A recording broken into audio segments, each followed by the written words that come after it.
আজকের ক্লাসে সবাইকে ওয়েলকাম। আজকে আমরা যেটা আলোচনা করব সেটা হচ্ছে প্যাকিং দক্ষতা। প্যাকিং দক্ষতা কি জিনিস? আমাদের সলিড স্টেট পদার্থের কঠিন অবস্থা চলছে।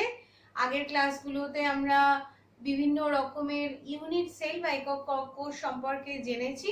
একক কোষ কত রকমের সেটাই লিখছি আগে।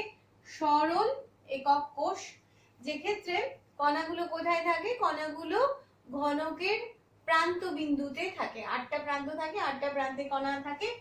দেহ কেন্দ্রিক বা ফেস সেন্টার্ড, এটা কি সিম্পল কিউবিক। দেহ কেন্দ্রিক, এক্ষেত্রে কণাগুলো কোথায় থাকে? 8টা শীর্ষবিন্দুতে তো থাকে। আর কোথায় থাকে? আর থাকে একদম কেন্দ্রে, একদম ঘনকের কেন্দ্রে একটা কণা থাকে। আরেকটা শিখেছি পৃষ্ঠ কেন্দ্রিক বা ফেস সেন্টার্ড। পৃষ্ঠ কেন্দ্রিক বা ফেস সেন্টার্ড, এক্ষেত্রে 8টা শীর্ষবিন্দুতে থাকে এবং কোথায় থাকে? 6টা পৃষ্ঠ বা ফেসে থাকে। আরেকটা আছে প্রান্ত কেন্দ্রিক। প্রান্ত কেন্দ্রিকের ক্ষেত্রে 8টা শীর্ষবিন্দুতে তো থাকে, তাছাড়া কোথায় থাকে? তাছাড়া থাকে যে কোনো দুটো ফেসে, যে কোনো দুটো পৃষ্ঠে। সবগুলো পৃষ্ঠে থাকে না, যে কোনো দুটো পৃষ্ঠে থাকে। এবার এদের ক্ষেত্রে কণার সংখ্যা কতগুলো? এক একটা কোষে কণার সংখ্যা সরল একক কোষের ক্ষেত্রে 1, দেহ কেন্দ্রিকের ক্ষেত্রে 2, ফেস সেন্টার্ড বা পৃষ্ঠ কেন্দ্রিকের ক্ষেত্রে 4 এবং প্রান্ত কেন্দ্রিকের ক্ষেত্রেও 2। এবার এক্ষেত্রে আমাদের প্যাকিং দক্ষতা নির্ণয় করার কেন প্রয়োজন হলো? তার কারণ হচ্ছে যে আমার যে একক কোষ সেটা ঘনকাকার, তার আয়তন a কিউব। যদি তার এক একটা কিনারা বা প্রান্তকে আমরা a ধরি, তাহলে তার আয়তন a কিউব। আর যে কণাগুলো নিয়ে আমরা আলোচনা করছি সেই কণাগুলোকে আমরা ধরে নিয়েছি গোলাকার। তার ফলে এর আয়তন কি হয়ে যাবে? 4/3 পাই আর কিউব, আর গোলকের ব্যাসার্ধ। তো এই ক্ষেত্রে কি দেখতে পাচ্ছি যে একটা ঘনককে যখন এক গোলকাকার কণা দিয়ে ভর্তি করা হয়, যতই কণাগুলো ঘন সন্নিবিষ্ট থাকুক, অর্থাৎ একটা কণার সাথে আরেকটা কণা স্পর্শ করে থাকুক, কিন্তু ওই গোলকের মাঝে মাঝে একটা ফাঁক থেকে যায়। সেই কারণে কি দেখা যায় যে প্যাকিং দক্ষতা আমাদের নির্ণয় করার প্রয়োজন হয়। প্যাকিং দক্ষতা মানে কণা দ্বারা অধিকৃত আয়তন ডিভাইডেড বাই ঘনকের আয়তন। তাহলে প্যাকিং, এই যে ফ্র্যাকশনটা, সেটাকে আমরা বলছি প্যাকিং দক্ষতা। প্যাকিং দক্ষতা তাহলে কি হয়ে যাবে? কণা দ্বারা অধিকৃত আয়তন। যেহেতু কণা পুরোটা আয়তন অধিকার করে নেই, কিছুটা ফাঁক রয়ে গেছে, সেই জন্য কণা দ্বারা অধিকৃত আয়তন ডিভাইডেড বাই ঘনকের আয়তন। এটা করলে যে ফ্র্যাকশনটা হয় সেটাকেই আমরা বলি প্যাকিং দক্ষতা। তো কিভাবে নির্ণয় করব? সেই জন্য প্রথমে আমরা সরল একক কোষের ক্ষেত্রে নির্ণয় করার চেষ্টা করছি। এরকম ভাবে এর আগে আমরা ঘনকগুলো আঁকিনি। এর আগে আমরা যেভাবে ঘনক এঁকেছিলাম সেটাও পাশাপাশি দেখাচ্ছি। এটা আঁকলে উদ্দেশ্য যে এই যে এক একটা কিনারা বা প্রান্ত, এর দৈর্ঘ্যকে আমরা ধরে নেব a। এটা যতগুলো আমরা একক কোষ দেখলাম প্রতি ক্ষেত্রে আমাদের এই হবে। বাকি যে এই কণার অবস্থানের জন্য এই আর এর সাথে এর রিলেশনটা পাল্টাবে। আর কি? আর হচ্ছে এক একটা কণার ব্যাসার্ধ, এক একটা অণু পরমাণু বা কণা যা হয় তার ব্যাসার্ধ। আর আর এ হচ্ছে ঘনকের প্রান্ত, তার কিনারা। আমরা এর আগে যে ছবিগুলো এঁকেছিলাম সেটা এরকম এঁকেছিলাম।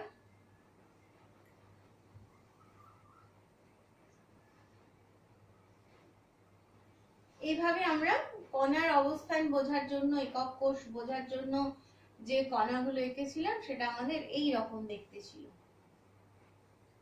এরকম দেখতে ছিল।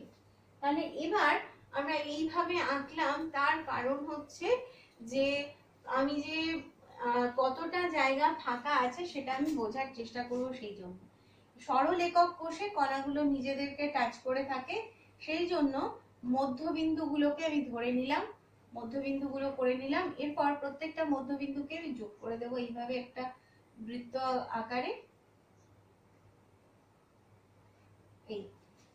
এইভাবে যোগ করব।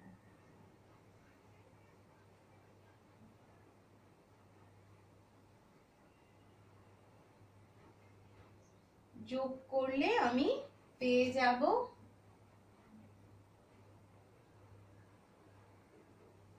এই হলো। এক্ষেত্রে কি দেখতে পাচ্ছি যে এই যে এক একটা কণা, আমরা তো জানি যে একটা কণা, একটা সরল একক কোষে 8টা শীর্ষবিন্দুতে 8টা কণা রয়েছে এবং তারা খুব ঘন সন্নিবিষ্ট আছে, সেই কারণে নিজেদেরকে এরা স্পর্শ করে আছে। আর এক একটা কোণায় এক একটা ঘর, যে এক একটা কণার যে অংশ পেয়েছে সেটা হচ্ছে 1-এর 8 অংশ। তাহলে এক্ষেত্রে কি দেখতে পাচ্ছি, এইটা হচ্ছে গোলকের ব্যাসার্ধ, এটা গোলকের ব্যাসার্ধ, এটা কেন্দ্র, এটা কেন্দ্র, এটা ব্যাসার্ধ। এক্ষেত্রে যে সম্পর্কটা আমি পাচ্ছি a = 2r, অর্থাৎ a = 2r। এবার আমি প্যাকিং দক্ষতার নির্ণয় করব। আরেকটা জিনিস যেটা একটু আগেই বললাম সেটা হচ্ছে সরল একক কোষে মোট অধিকৃত কণার সংখ্যা 1টা। তাহলে কণার আয়তন কত হবে? কণার আয়তন হয়ে যাবে 4/3 পাই আর কিউব। আর ঘনকের আয়তন কত হয়ে যাবে? ঘনকের আয়তন এটা হবে a কিউব। এবার প্যাকিং দক্ষতা তাহলে কত হলো?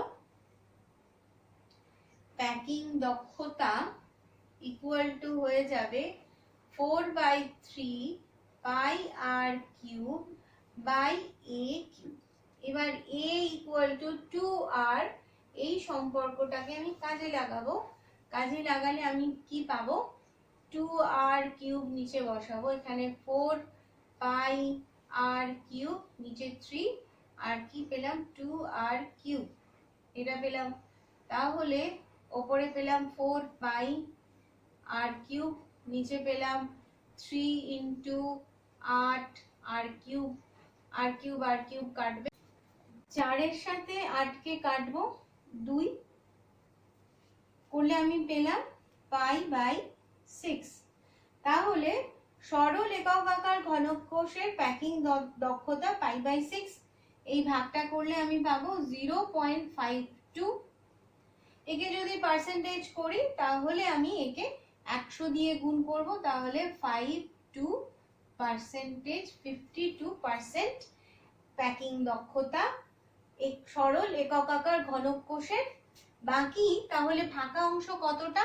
100 থেকে যদি এটাকে বিয়োগ করি তাহলে আমি পেয়ে যাব কতটা অংশ ফাঁকা রয়েছে, সেটা হচ্ছে 48%।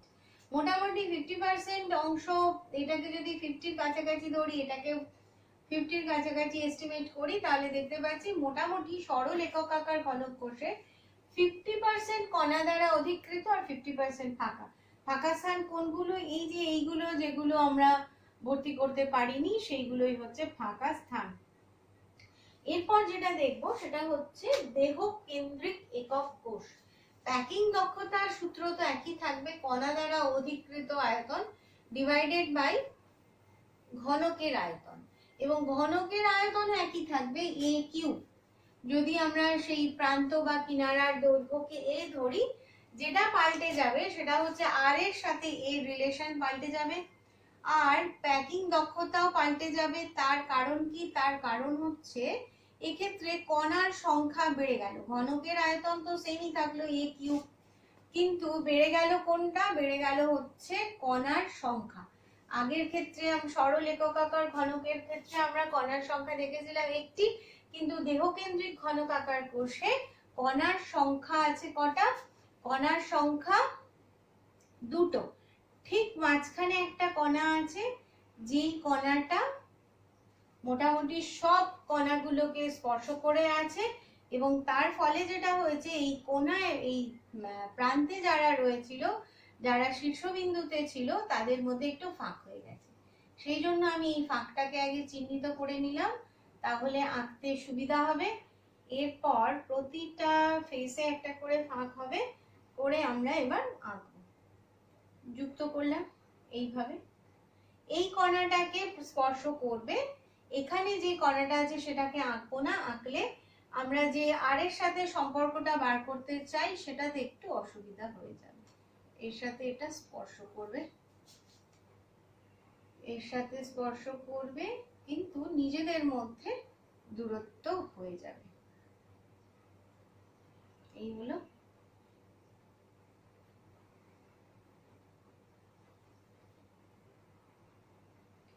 আচ্ছা, এবার তাহলে আগে আমরা যেটা পেয়েছিলাম এটা আর, এটা আর, কিন্তু এখানে গ্যাপ আছে, এই যে ডিসটেন্সটা এটা হচ্ছে a, তাহলে a ইকুয়াল টু 2r বলতে পারছি না, এবং এখানে যে রিলেশন সেটা আমরা জানি না।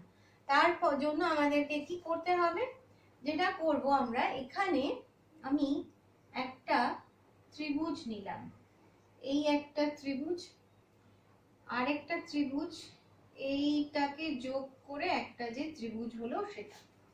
এর ক্ষেত্রে যেটা দেখতে পাচ্ছি, এই বরাবর রয়েছে আর, এটা একটা গোটা গোলক বা গোটা বৃত্ত, সেই জন্য এটা 2r, এটা r। তাহলে এই ক্ষেত্রে কি দেখতে পাচ্ছি, এই ক্ষেত্রে 4r ইকুয়াল টু একটা রিলেশন পাবো। এর যদি নাম দিই a b c d, এরকম আমি নাম দিলাম। এবার তাহলে ab equal to 4r, ab equal to 4r। এবার আমাকে যেটা চেষ্টা করতে হবে, ab কে এর ভার্সানে আনতে হবে।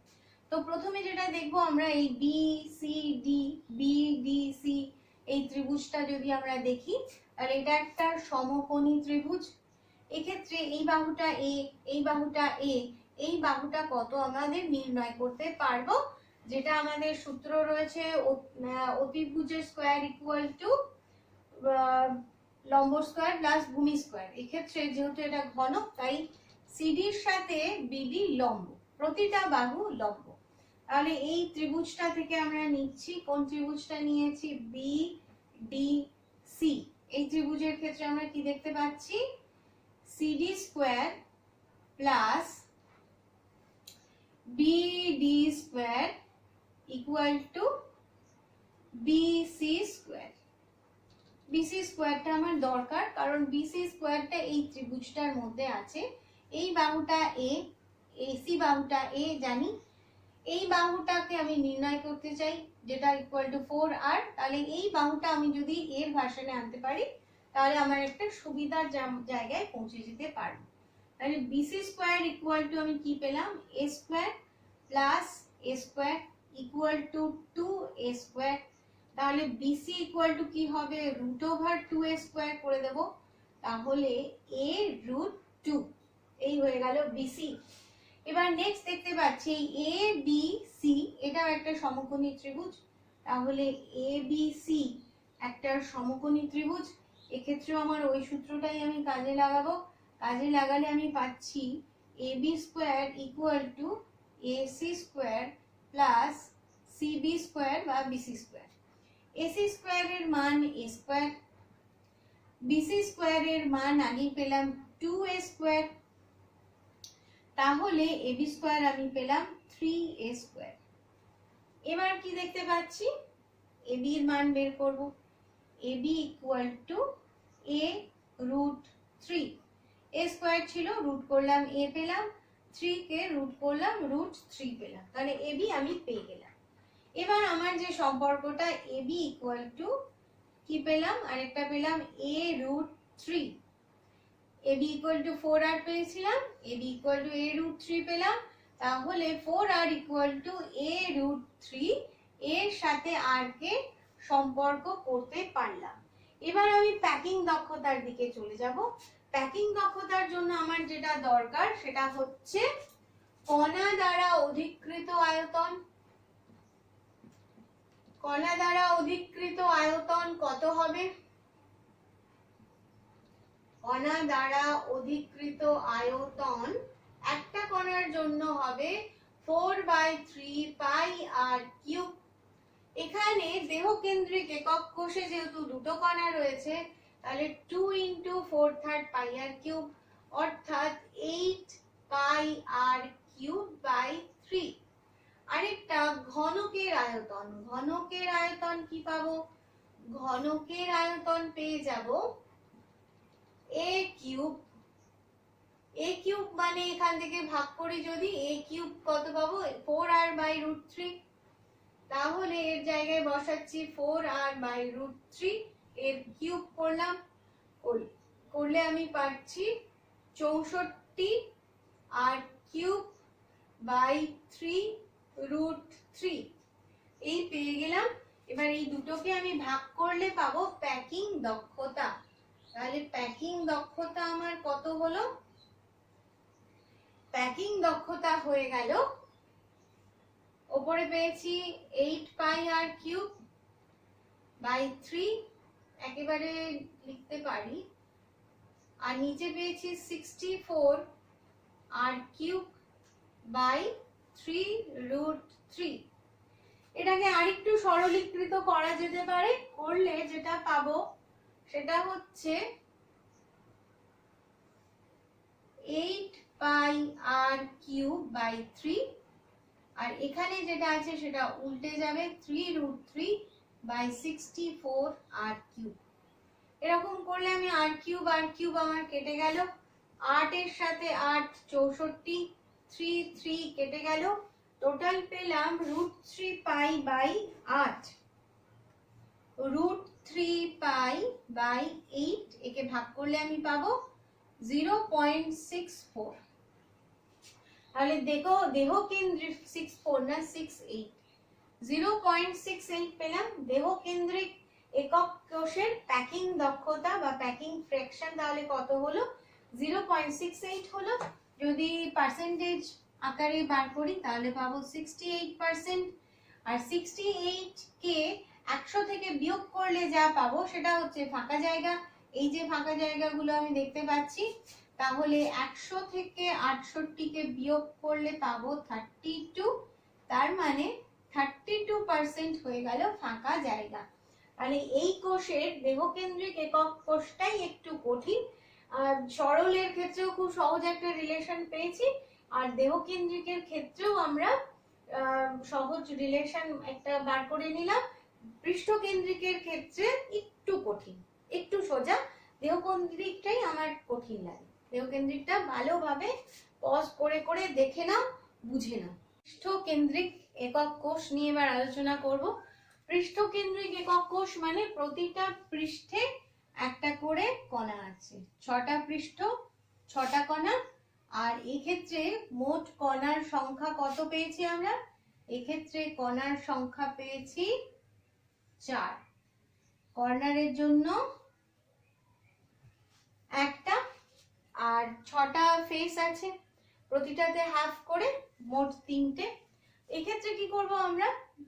প্রথমে ফেসের কণাটা এঁকে নিলাম, ফেসের কণাটা এঁকে নিলাম। এবার এই ফেসের কণাটা আসার জন্য যেটা হয়েছে যে এদের মধ্যে একটু ফাঁক হয়ে গেছে,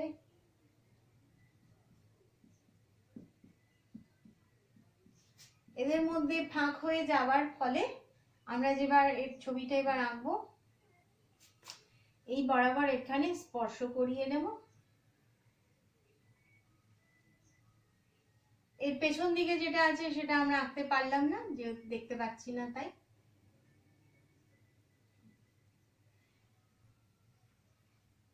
এই হয়ে গেল।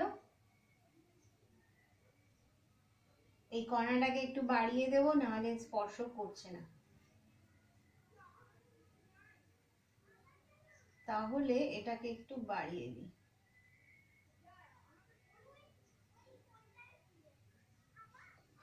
এই হয়ে গেল পৃষ্ঠকেন্দ্রিক একক কোষ। ঘনকের আয়তন, বাহুর দৈর্ঘ্য একই আছে, সেটা হচ্ছে a।